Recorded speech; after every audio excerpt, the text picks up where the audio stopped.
Hello, Night Owls. We're really excited to be here tonight with author Ben Sperduto. He is the author of many books, actually, but tonight we're going to talk about Blackspire, his newest fantasy novel that came out this week with Owl Hollow. So we're going to talk a little bit about his publishing journey and his other books and how many different things he has going on. There are a lot of them, and I'm really excited you're here. Thank you for doing this with us tonight. Oh, great. Thanks for having me. I'm happy to be here. Thank you. Well, Ben is incredibly smart. I remember talking with him on the call when we were interested in his book, and he has a degree in Russian history, and he's a musician, and just really interesting and well-rounded, and a lot of fun to talk to. So, and one of the things I love about Blackspire is, sorry, my dings. It's one of those novels that you have a lot of different threads that are going on, but then they come together really cool at the end. So it's a really fun book, and you should check it out, especially if you love dark fantasy.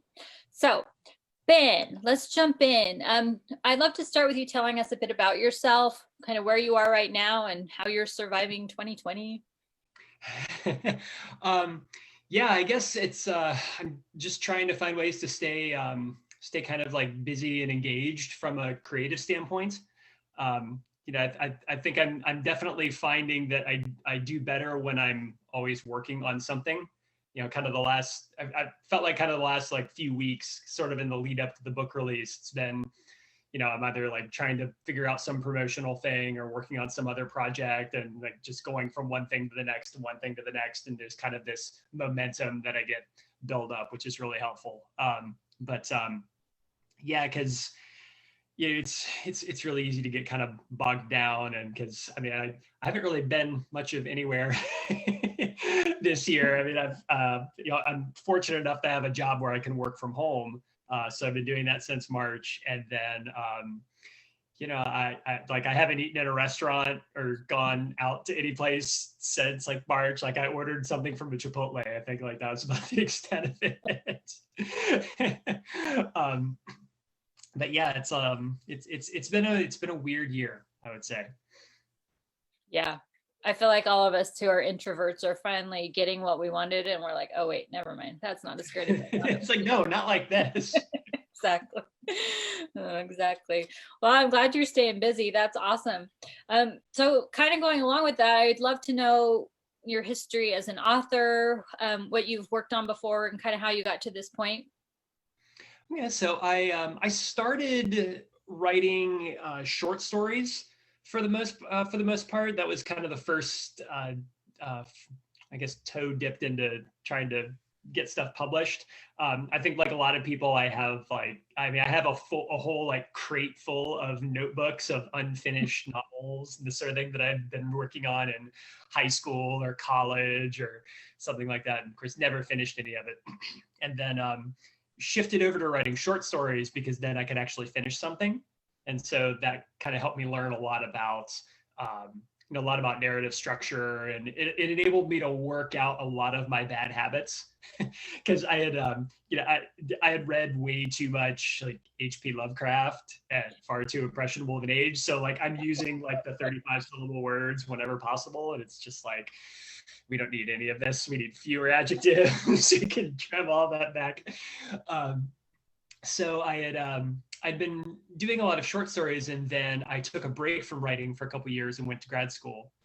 And there's really no time for anything else when you're in grad school. So it was all papers, all research all the time. And then after that, when I got out of grad school, I finally sat down and said, okay, I need to write a novel. I just need to like bang the thing out, start to finish, and just get it out of the way, and so I could say I did it. So then I wrote my first book, and that was in around 2012 or so, I guess, and then was fortunate enough to get that published with a small press. Did another book after that, and then did one other book that I published independently earlier this year. And then Blackspire kind of happened like in the middle of all of that, because it's actually the second book that I started. I started it shortly after I finished, maybe not shortly, but shortly after I finished the first book. And unlike the others, which were a very like clean start to finish process, Blackspire was just this like 4-year long ordeal to get through that I thought I was never going to finish. And it was, you know, you hear those stories about like that project that just weighs on you all the time. And that's what Blackspire was. I wondered about that because for those of you who don't know, it's just this, it's so intricately woven. There's so much going on. And I wondered about your process for writing it, because I feel like it would be a really hard one to do in a linear way, because there's just so many cool things that come together. So, so over those 4 years, were you kind of playing with different parts, or what did that look like? So what happened was when I write, I typically have to have an outline. Like I need to know, partially because that helps me to sort of discipline myself as a writer, where like, I'm going to sit down today, I'm going to write my, 1,000 or my 1,500 words, and I'm writing in this chapter, and this is happening, and tomorrow this is happening. And, I need to have that kind of structure. But with Blackspire, I sat down and I just started writing, which, I mean, obviously a lot of people do and are very successful with it, but it was rough for me. And I got about 6 chapters in and then kind of stepped back and looked at it and said, like, I have no idea what's happening. I have no idea where the story's going. I've laid down all these plot threads, but the problem was I really, really liked everything that I had written. And I felt like it was some of the best stuff I had ever written. And I thought, well, I can't just scrap it. I have to make it all work now. So I spent the next several years, I think I went through, because I would outline enough that I could write a few more chapters, and then I would hit another wall. And there's like 5 different characters, or 5 different point of view characters, and they're all off like doing their own stuff. And I know in my head, like they all have to come back together at the end, but like in the middle of kind of like the spaghetti mix of like plot lines, you're just like, why would these people ever run into each other? I don't know what's happening. Oh my God.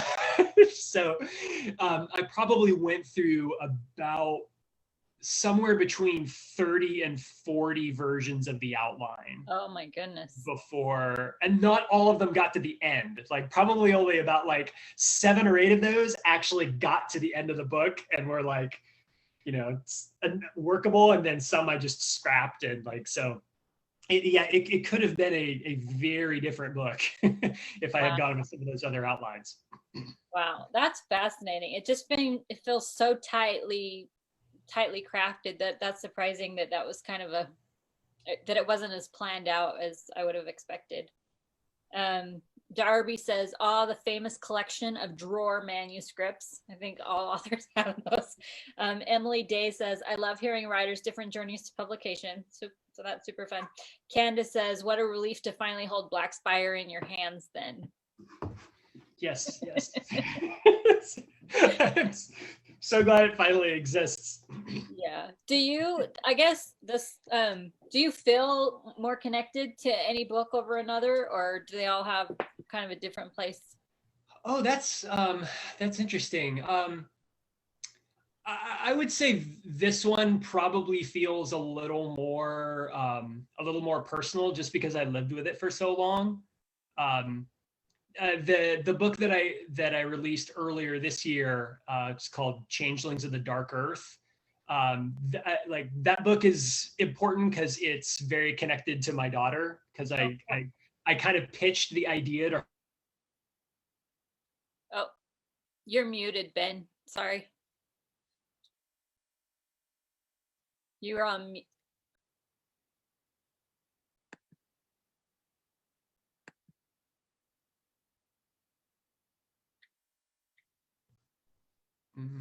Oh, there you are. Oh, there we go. Okay. So the last I got the dreaded "your internet connection is unstable" notification. Yeah. Bum, bum, bum. Sorry. The last thing I heard was that you pitched it to your daughter. Oh, right. And so she loved the idea and said, yes, you should write that. You have to write that book now. So I'm like, oh, okay, well, now I guess I'm on the hook. I have to finish it, because you'll never speak to me again if I don't finish it. Yeah. So yeah, but Blackspire definitely is probably the one I'm most proud of, just because it was such a difficult process to get through. That's incredible. We'll talk a little. Well, you have so you have, I can't remember if I already said this or not. We've talked about it before, but you have a degree in Russian history, and the book, I feel like the setting is really, it's one of those books where the setting is another character. It has a life of its own, and it feels like a medieval city. So how much did your Russian history come into that, and what, like, did you start out wanting to make the city a focus, and how did that kind of evolve? I would say the Russian history actually wasn't as big of a factor as you might think. My first two books, The Walls of Dalgorod and Morona's Law, are very Russian themed. I describe them as Russian Game of Thrones to people. Oh, awesome. Yeah, Blackspire it's definitely informed by a lot of stuff I learned just studying history in general. And I knew from just the very beginning that I did want the city to come across as this character, that it was just, I just wanted it to be this overarching presence. Cause I'm kind of fascinated just by cities as this, like a construct. They're like, they're kind of like organically artificial in this way. You know, they kind of have a life of their own, and they're like these living, breathing things, but they're also like unnatural in a lot of ways. And they all have like neighborhoods and parts of the city all have a deep history to them, where like there's like, come up in like street names, different organizations within the city, like festivals that happen that have like these deep kind of cultural roots. So I've always, and there's this weird byproduct of like overlapping lines of kind of like political power and authority within a city, where like you have like, oh, well, there's this little like city council, like district council over here, and then there's this other community organizing group over here, and like, it's kind of like there's kind of like a who's in charge here aspect of cities that I find really interesting. And I love the kind of the fantasy concept of the city, like how it's often portrayed, but it's usually more associated with like sci-fi or steampunk, I would say, than traditional fantasy. So that was partially why I wanted to do a very medieval kind of feeling, because it is very rooted in like a European Middle Ages feel, in the sense that it's just like it's close, it's gross, and it's dangerous. That is the perfect segue to my next question. And you know where I'm going with this. But Candace says she loves books that treat setting as a character. They're so much more immersive. Candace, you would love this one. So I love that you have this city, like it's got all of these nooks and crannies of the city that are, like you said, gross and weird and so vivid. But then you've got this underground in a couple of different ways. You've got this crypt that plays a big role. And then you've got, I'm going to ask you to explain the poop aspect of the book. And I just think it's one of the coolest things I've ever read about, which I know sounds disgusting, but I'm going to let Ben tell you about it.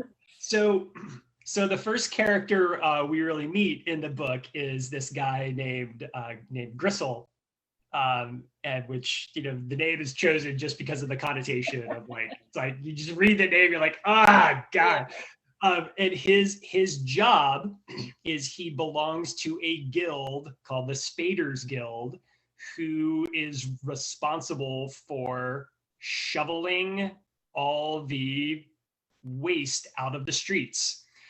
So they're shoveling horse manure, waste pots that are chucked out. They also muck out privies, cesspits, and all that kind of stuff. So it's a very gross. And this was an actual job. Like this did. There's a lot of some of the research that I was doing. There's a very memorable kind of category of people in like late English Middle Ages called gong farmers. Wow. And literally their jobs were to muck out a privy. So they would they had to, because plumbing at the time, it's like, all right, well, it's just a, it's just a pit, and like stuff goes in the pit, but it builds up, and then like gas builds up, and it's dangerous, and people fell through all the time because the wood over top of them would start to rot away, and like it's it's very very gross. And there was a later group of people in in England that were called night soil farmers, or night soil men, and wow.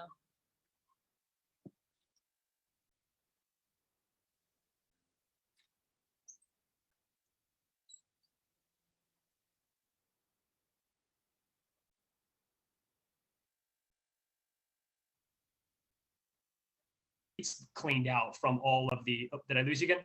A little bit, yeah. Oh, okay. Night soil farmers was the last thing I heard. Oh, okay.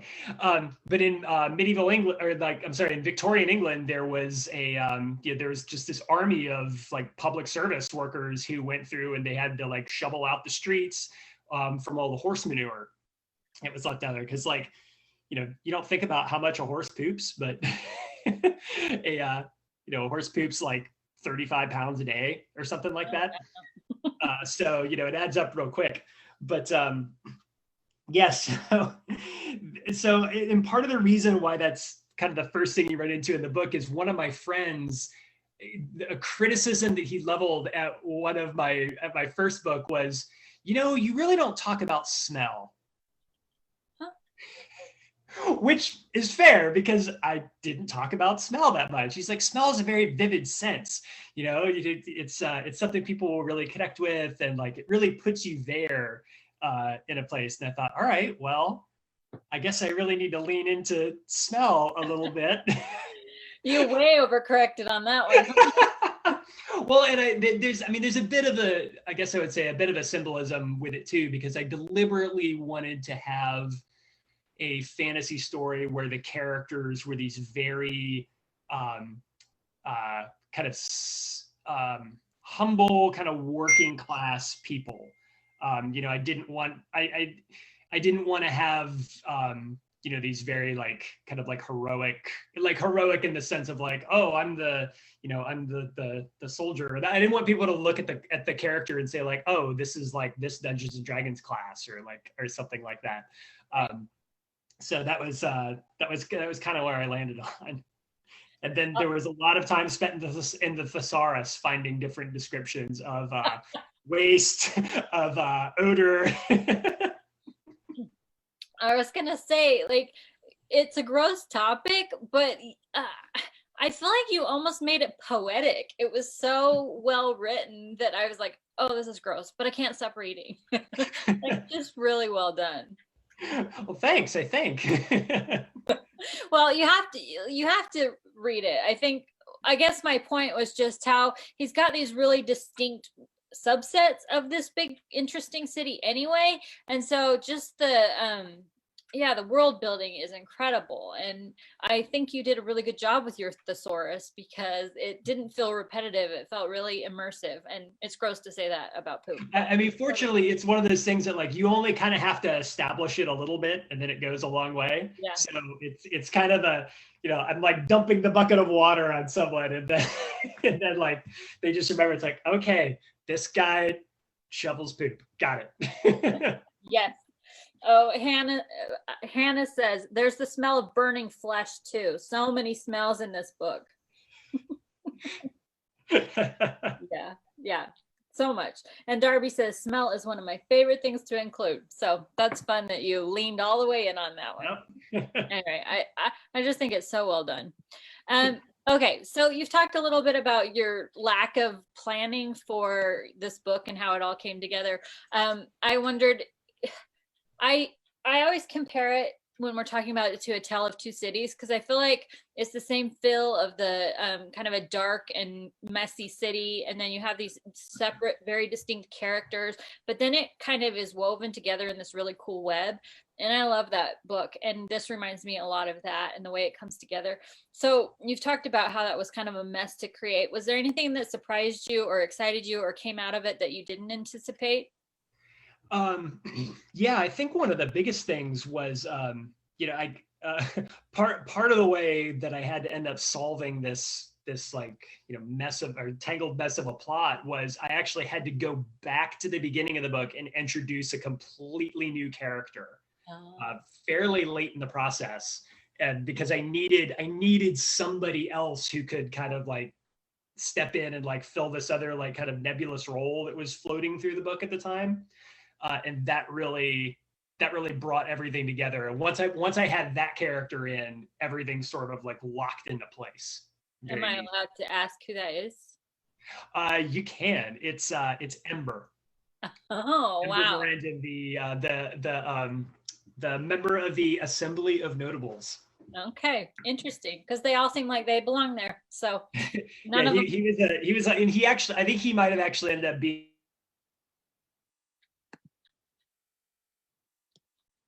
Sorry, you muted again.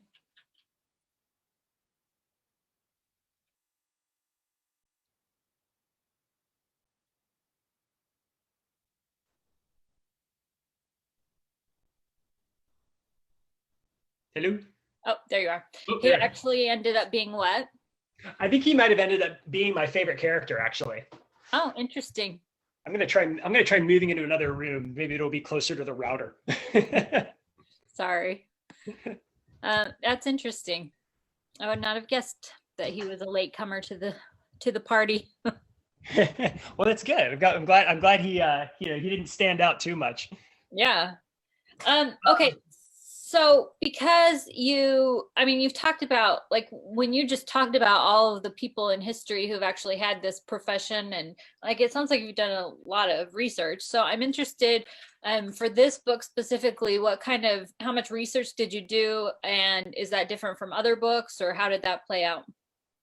It's usually a kind of a book to book basis sort of thing. For Blackspire, I definitely went back and read through a bunch of historical stuff on kind of medieval sanitation to the extent that we know about it. I have to be careful when I'm talking about, like, when I say like, oh, it's an old city, so like it's dirty and bad, because like that wasn't always necessarily the case historically, but certainly in a lot of European cities that didn't have very sophisticated sanitation systems. So one thing that came up a lot was that I hadn't thought about was the presence of like industrial byproducts, like especially like the tanning industry. So like leatherworking and all that kind of stuff, like all of that stuff uses like super toxic chemicals. And like usually they just dumped all that in the river or out in the streets, or where, so like there's I think it's in Paris at some point. There was they had this issue of like just this like toxic fog that would like hover over the tanning industry, or the tanning districts of the city, and like you'd get sick if you went there. So I came across a lot of that kind of stuff.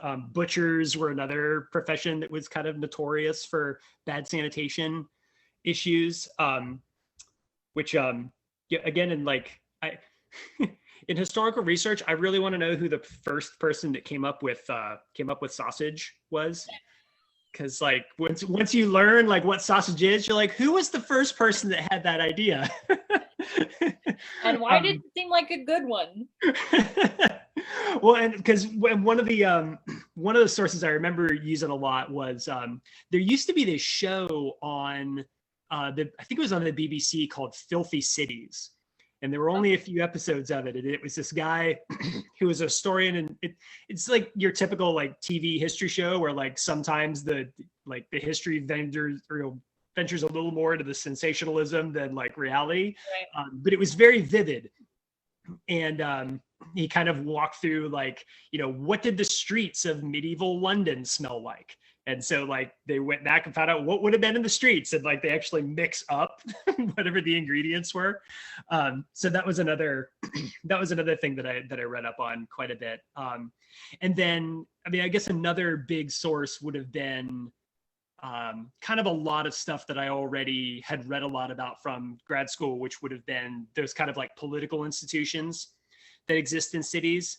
Because I think there's definitely a thread in most of my books of some type of political organization that's just like constantly like fighting with itself and always at loggerheads for various reasons. And there's kind of a preoccupation with like sources of power and authority.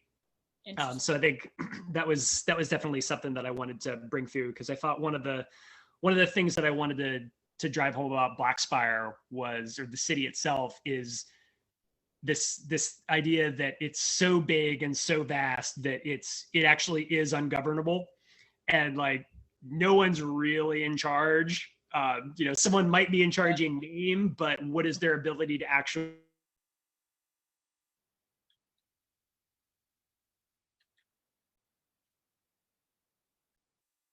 Sorry, we lost you for a bit.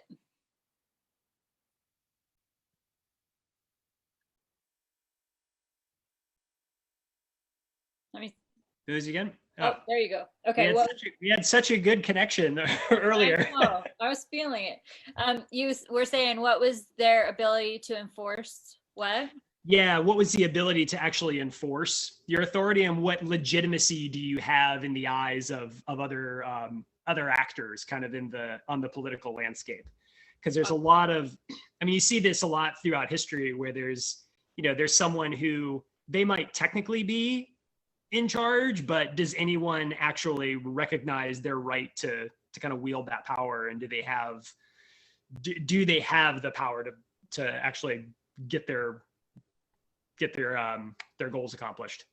Especially in yours, where there's kind of a hierarchy, and there's like a criminal class, and they all have their own little structures, and it's really because it kind of plays on the idea of like, well, if there's a vacuum, someone's going to flow into there. And so the city's kind of like held together by like informal agreements and a lot of corruption. Yeah, you did a really good job of that. Jen Hawkins and Shannon say, happy book birthday, Ben. Ben Thomas asks, what is your favorite way to do research? Documentaries, articles, interviews, etc.? It's usually articles or books. I would say for the most part.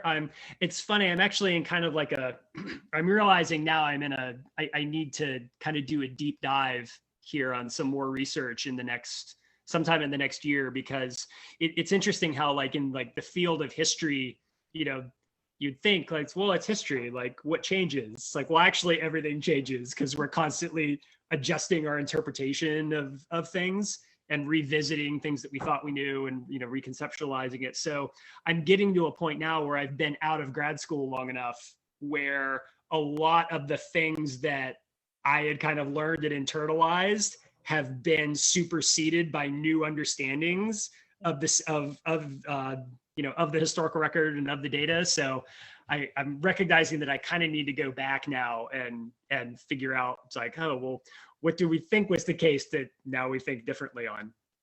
That's really interesting. I had never thought of it like that.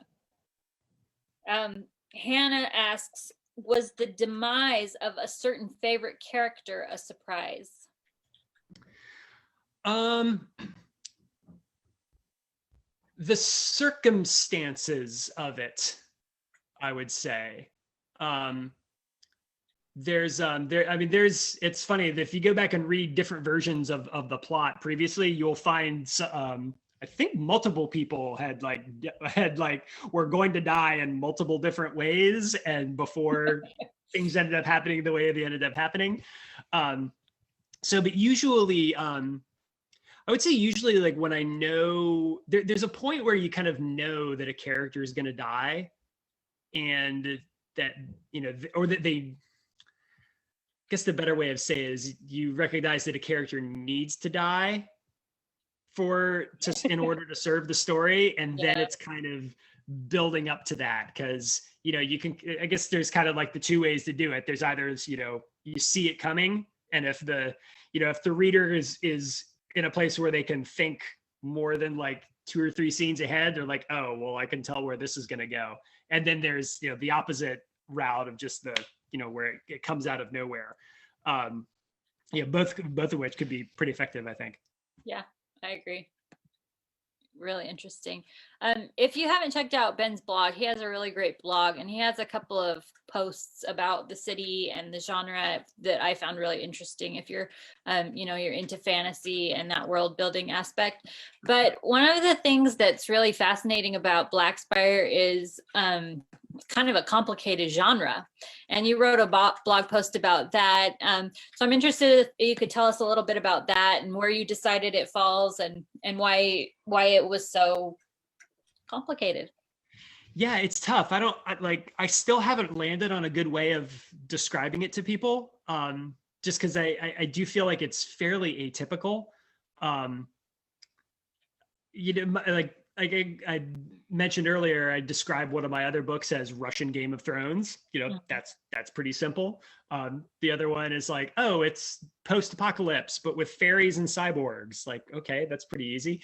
But then like Blackspire, it's kind of like, well, it's a fantasy novel.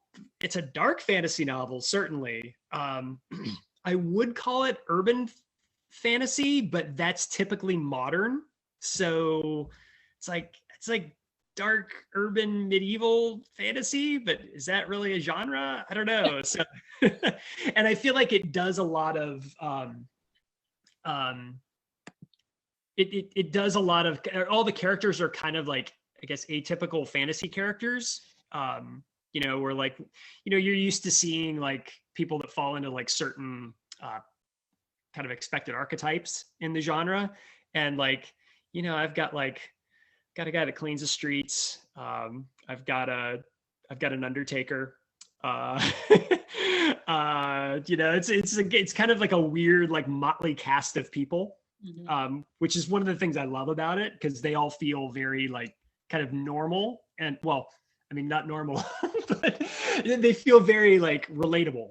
It's like there's a very like human scale and ambition to them, I think. But I think I typically just go with dark fantasy. Okay, yeah. So kind of to pull that conversation out a little bit about the characters, I feel like you have a lot of morally gray characters, and they're really interesting because it's hard to know who's the hero, who's the villain, who's like a good guy or a bad guy, and it doesn't really matter. But can you talk about a little bit about how you played with those and who you see as a hero, and kind of what you saw as important in their motives in the book? Yeah, that was that was again another kind of deliberate thing where I wanted to have these very, like you said, morally gray characters, who like, they're kind of like, they're people. It's a lot of people who do bad things occasionally. I think might be the way to. I mean, some of them are definitely worse than others, but I tried to give all of them some type of like redeemable or relatable feature, so that like you could still connect with them and be like, it's like, the first time you meet Arden Belarius, the who's basically a leg breaker for a criminal, the head of this criminal syndicate, who's a psychic octopus, but more on that later. The first time you meet him, he's like he's shaking somebody down for money. It's like, this is not a nice guy. But then like you kind of like see a little bit more about him, and you're like, yeah, he's not a nice guy, but like, I don't know that he's a terrible person either, or maybe, yeah, I don't know. I would say Calandra, who's the member of the Undertakers Guild, who's kind of working in these crypts. I would say she's probably the closest thing to like the purely like kind of good character, or she's like the least complicated in that sense. and even she kind of like struggles with some stuff through there. But I think that Ember is probably the one who really changes the most over the course of the book. And some characters that I thought were going to be like kind of nastier than I was expecting, or that I thought they were going to be kind of nastier, and like they ended up, I couldn't push them there. I tried, and when I did it, it was like, that doesn't feel right. Like it does, like, no, they're not, they're not that bad. Like they're, yeah.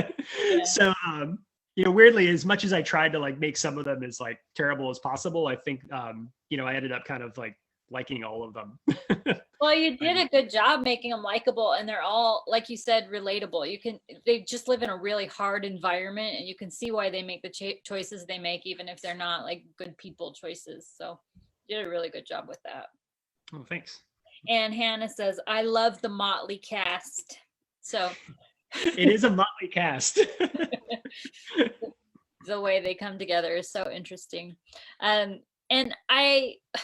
I love that you write music, and so you wrote a soundtrack to go along with Blackspire, and I'm interested in how your writing influences your music and how your music influences your writing, and if the soundtrack was something you thought of as you were writing the book, or was it after the fact, and how all that works out for you. Yeah, so I started doing electronic music a few years ago. And it was one of those things that just started out on kind of like a lark, and like I started meddling around with it, and aspects of it like proved a lot easier than I expected. And so I just started doing more of it. And it's all this, most of it's like this very kind of atmospheric, like ambient type music. Some of it's a little more structured. Like I'm in the middle of I'm starting this kind of like this electro pop, kind of like Depeche Mode, 9 Inch Nails kind of duo with my girlfriend right now. So we're trying to like come up with this cool like sound and be all like edgy and like cool. That like it's great. Like I'm loving it. But that's very different than kind of what I was doing with Blackspire. And I've done I think it's like well suited to that kind of style. I've done a couple of songs that were associated with short stories. Oh, cool. In the past, and I listen to a lot of soundtracks and a lot of instrumental music when I'm writing. Okay. So I kind of always have this music in my head. Like I actually have a Blackspire playlist on Spotify. Yeah. It's like a private playlist that I have, and it's all like there's some weird stuff. It's different than the actual soundtrack that yeah this is yeah, it's mostly like ambient music artists and that kind of thing, and various soundtracks. So there's some interesting stuff on there, but it's kind of in that same genre as like what the what this soundtrack sounds like. So, but I just had the idea. I was like, I bet I could do this. I bet I can do like a whole album about like kind of themed around characters or events or things from Blackspire. And then thinking in my head, it's like, oh, I can do that, and then I can promote the two at the same time, and I can use this and this and this. So kind of one thing led to another, and then I had a soundtrack. I love it. I think it's so amazing. Do you you always listen to soundtracks when you write, or do you ever like need quiet to think? Or? Sometimes I need quiet, but a lot of times I just like having kind of a just sort of like a low level of something in the background. I can't listen to anything with words when I'm writing. Okay. Doesn't matter what I'm writing. If I'm writing, I work as a copywriter for my day job. I can't write with words. It's because I'll start singing along. I'll start humming along. I'll start. That's funny. I just think it's funny that you're like your music is kind of intense, and you're like this I don't know, rocker guy, but then you're just nice and happy, and you're a copywriter and a Russian history major, like grad school. I just think you're an interesting mix of people. Oh, thanks. I try to keep people engaged. Anyway, I think that's a really cool aspect of you, that you have the music that you play around with too. I guess we kind of talked about this, But what's your writing process? And being a copywriter, do you feel like it uses the same part of your brain? Is it hard to switch back and forth? Do you get overloaded easily, or are you able to separate those pretty well? It depends. Like I can get a little burned out sometimes with it. But usually I have to, I'm not a fast writer. I mean, for fiction, especially, it's, if I can write more than 1,000 words a day, I'm doing great. But I typically try to, if I'm working on a novel at a time, I'll try to sit down every day and try to get through. Usually 1,000 words is kind of my arbitrary benchmark, because then I can kind of map it out in my head. It's like, all right, well, so after this many days, I'll have this many words and this many days and I've got everything outlined. So I know kind of like where to where. They're not terribly detailed outlines. So sometimes I'll get into trouble of like, oh, I know what happens in this chapter. And then I'll start writing it. It's like, how the hell is that supposed to get to here? Like, what? That doesn't make any sense. So, because I am someone who, I think part of the reason I'm a slow writer is because I do the thing which you're not supposed to do. And like everyone tells you not to do this, but I edit as I write. So I will agonize over a single sentence for like 45 minutes sometimes. Yeah. Like not always, like, but I'll have these stretches where like I'll start a sentence like 3 or 4 times before I finally get through it. So that kind of slows me down.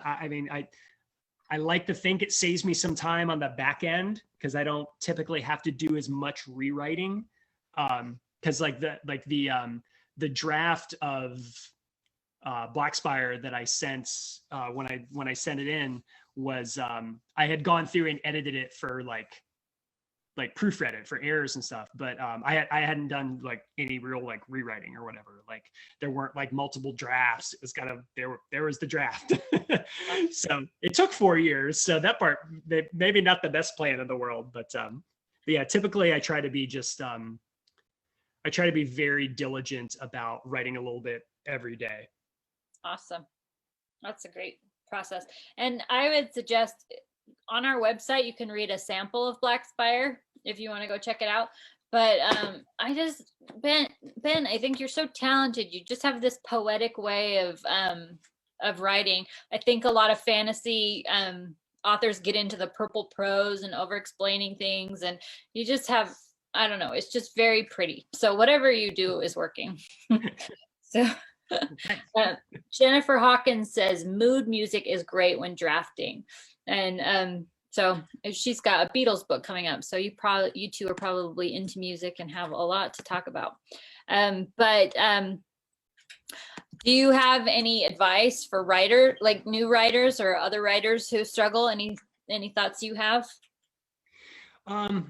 Yeah, I would say my biggest thing that I tell people, and it's funny, I gave at a local Comic Con last year, I gave this presentation called "Nobody Cares If You Suck," and the general message was that, look, we don't start doing, or we don't do a lot of things creatively that we want to do, that we would like to do, because we're afraid people are going to think it's bad, and like you just can't worry about that.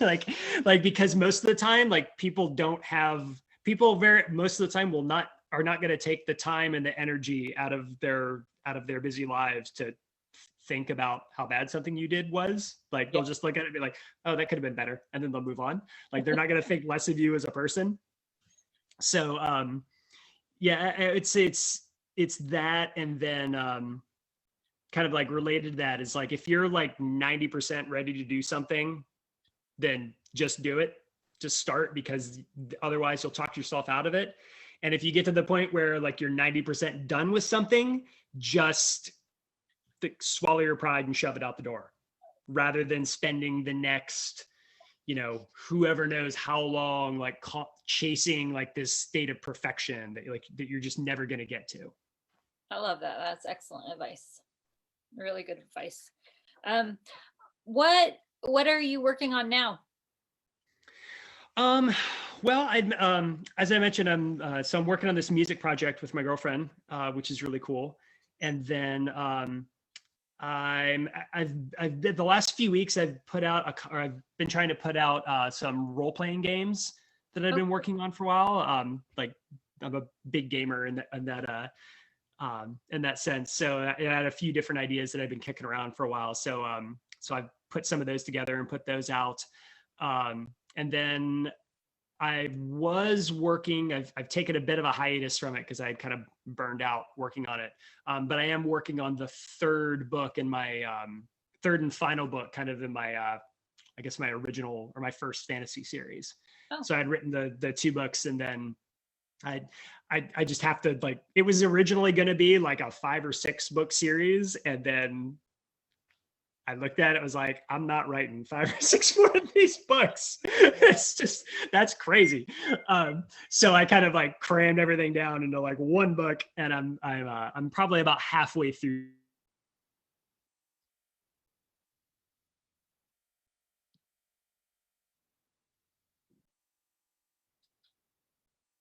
I'll be right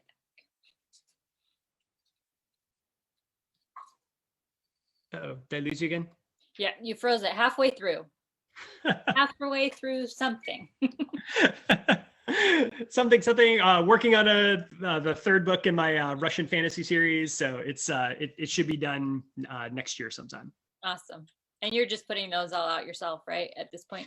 Yeah, because they had been with the first 2 had been with another publisher, and then I got the rights back, changed the covers, and put them out independently, I guess, last year. Okay, awesome. Well, everyone should check those out. They sound really interesting. I mean, what isn't cool about Russian Game of Thrones? I feel like Russia has the most fascinating history anyway. I watched The Great on Hulu, and then it sent me down this rabbit hole of the Romanovs and all the different empires and the crazy politics, and everybody dies. And anyway, so I think that's super fascinating. It's a wild history. I mean, that's part of the reason I wanted to study it so much. That's amazing. I have one last question. If anyone else has any, we'll wrap up soon, but what are you excited for people to discover about Blackspire? I think it is an atypical fantasy story that I think for people who are kind of steeped in the fantasy genre, you will find a lot of kind of familiar elements sort of remixed. And I think if you're not someone who typically reads fantasy, you will be drawn in to the kind of like that more human element of it. I've actually been very surprised where some people that have had kind of read earlier versions of it who were not fantasy readers ended up really, really liking it. So. Yeah, I agree. I wouldn't say I'm a hardcore fantasy person, and I really enjoyed it. Yeah, well, I mean, you brought up the Tale of Two Cities thing. I mean, I think it's a fantasy novel that doesn't always feel like a fantasy novel. Yeah, I think that's a great way to put it. Okay, I am going to I have one more thing. I'm going to ask a few questions, and we're going to give away 2 copies of Blackspire. And look at this beast. It's 460 pages, and that's after we shrunk the font a few times. This thing is... I was wondering how big it was going to come out, because I think I put it, I texted Hannah, I can't remember exactly, but I put it in like our usual formatting, and it was almost 800 pages. So I'm like, okay, we got to play with this one a bit. It's a really big book, so but really good. Okay, so I'm going to ask you a few questions at the end, and we'll give away some copies of the book, surprises. But first I wanted to ask Ben the shotgun round. I think it's fun to find out what artists are inspired by. So who's your current favorite author? Right now I'm rereading a lot of the old Sandman comic books, so I would say Neil Gaiman right now. Awesome. Excellent. I can totally see him being an inspiration for you. Current favorite book? Well, my all-time favorite book is Dune by Frank Herbert. I'm very disappointed that we're not getting to watch the new Dune movie this year. I'm gonna have to wait till next year. But I'm currently reading N.K. Jemisin's Inheritance trilogy. Okay. Very cool. Which is really good. I'm trying to like catch up on stuff that I've missed over the last 10 years or so. Do you only write fantasy, or do you do other? I used to write more like sci-fi and horror in short story form, but I haven't done anything in a novel length. Okay. That's what I wondered, because you seem to be interested in science fiction, but mostly maybe in the future. I'm terrible at science. I wrote like a space short story one time in like this writing group, and like with it, like the first comment session, somebody was like, "So we need to talk about your distances here." It's like, oh my God. Like, I don't know, I press the button and it goes. That's funny. Okay, good to know. Okay, your current favorite music? I'm listening to a lot of synthwave right now, which is kind of like this, like, it's like an electronic, like, it's like this 80s sounding electronic style. So it's like, imagine like bad, like synthesizer soundtracks from the 80s. And that's what it sounds like. Only good. Awesome. You're very good at selling it. Okay. Current favorite television show? Do you watch much TV?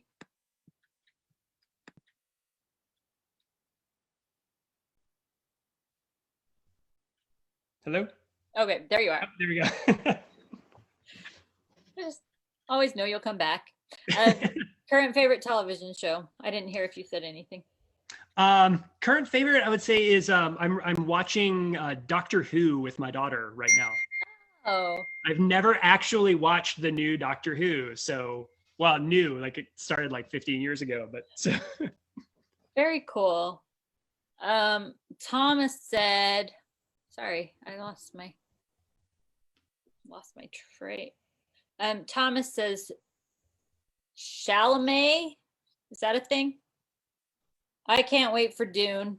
So maybe a Dune inside joke. Probably. Okay. And then Hannah says, me either, in all caps. So they're all excited about that. Favorite movie, current or all-time favorite? This one never changes. My favorite movie of all time is Aliens. Oh, a good one. I actually just got the Aliens board game in the mail today. I'm super excited. Oh, that's fun. You'll have to tell me if it's good. Sorry, it was Ben Thomas that was excited about Dune. I just read the last name. Sorry. Okay, favorite snack. Favorite snack. This is very specific. It's Snyder of Berlin barbecue potato chips. Wow. The brand is very specific. They come in this foil bag. You can only get them in like parts of the Midwest. So like I live in Florida now, so I only get them when I go up to visit family in Ohio, and I'll bring like several bags home with me. Your parents don't ship them to you or anything? Well, they live down here now too. So. Oh, okay. Well, that's fun. Well, it sounds like a good reason to go to the Midwest. Not that there aren't a ton of reasons to go to the Midwest, but okay, awesome. All right, well, I'm going to ask 3 questions. I'm going to start really hard, so we'll see how well people were listening or how good their retention is. Okay, what is a name of one of the groups of poop pushers from history?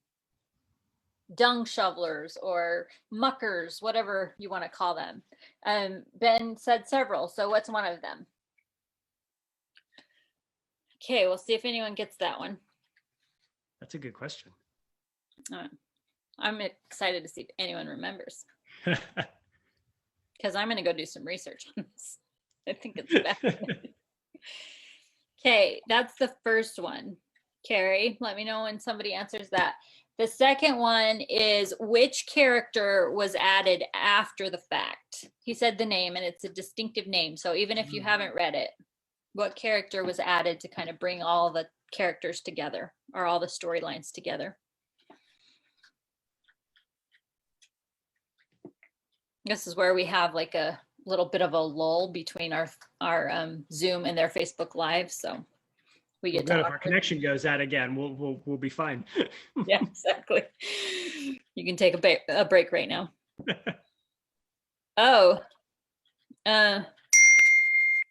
Candace says Jemison's latest is about cities as their own character. I actually was reminded of it as y'all were talking about the organic artificialness of cities. Yeah, The City as It Was, I think it's called, or something like that.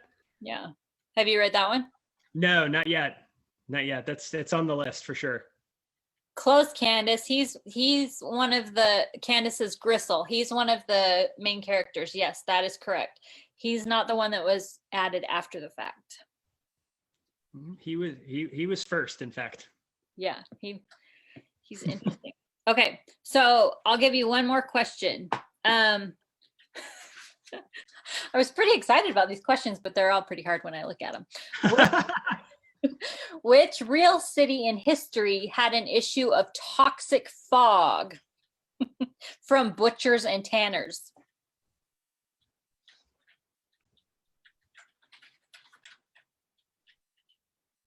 It's also why you couldn't sell meat after dark.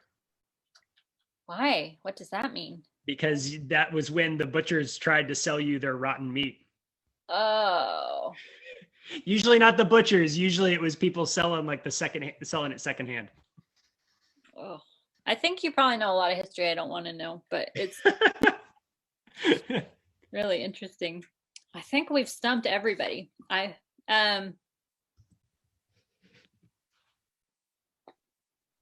Anyone? Okay, I'm going to read them again. The first one is name of one of the groups who were muckers in history, who were basically the street muck shovelers. He named several of them. One of the names of one of them in history. The second, which character was added after the fact? It's a name that I thought would be easier to remember, but I'm probably wrong. And the third one, which city had an issue of toxic fog because of butchers and tanners? A real city in history. I don't know, Ben. Is anyone going to get any of these? Or did I try too hard to stump them?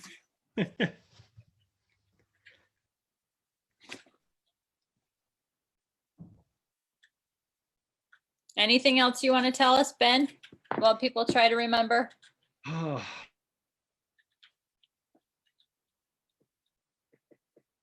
No pressure.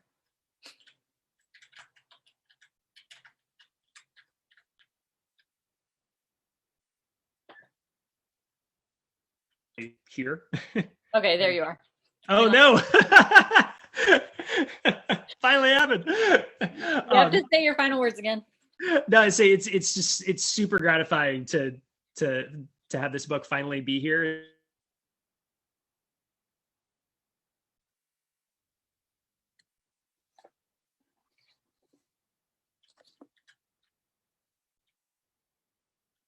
I'll just show you the pretty cover while we wait for him. I love this cover.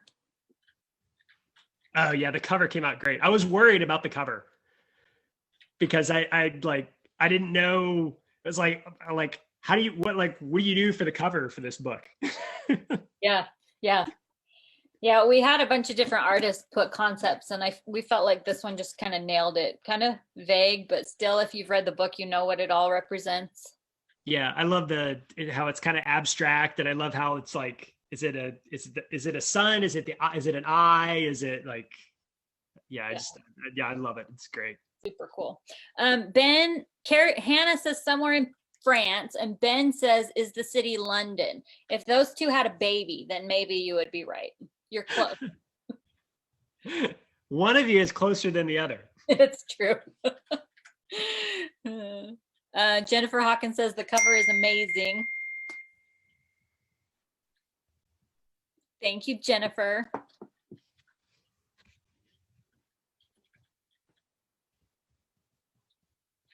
Okay. Ben, can you tell us? I think we're going to give it to Ben because he was closest. So Ben will send you a copy of Blackspire. I think you'd actually really like it, Ben. I was thinking of you while I was working on this. I think you guys have some similar themes. Ben wrote Jack Be Quick. So Ben, can you tell us the names of some of the groups in history who were the muckers, the street muckers? So there were gong farmers, there were night soil farmers, and night soil men, or night soilers, we're sometimes called. Don't forget that, people. You never know when it's going to come in handy. Gong farmer is my favorite because it's just like, what? Gong farmer? Like gong was like slang for poop. So very interesting. I like spaders. That was a good name. The character who was added after the fact to bring everything together? That was Ember. Ember. Awesome. And then which city had an issue of toxic fog because of butchers and tanners? Paris. Good job. Okay, you guys are awesome. Thank you so much for coming. Ben, thank you for being here. I just always find you delightful and love talking to you. Aww. And I'm excited for people to discover this amazing book that is so smart and just mind-blowing with all the coolness of it. So thank you so much for being here. It's been great. Yep, you're awesome. And like I said, check out a sample of the book. You can read the first few chapters on our website if you want to see if it's for you, but highly recommend it. It's a lot of fun. All right. Thank you, Ben. Have a good night, everyone. Thank you for being here. Bye. Subscribe to our channel so you'll never miss an upload, or join us live every Thursday for author interviews, book clubs, writing advice, and more on Facebook at Owl Hollow Press, 9 p.m. Eastern, 6 p.m. Pacific. See you Thursday.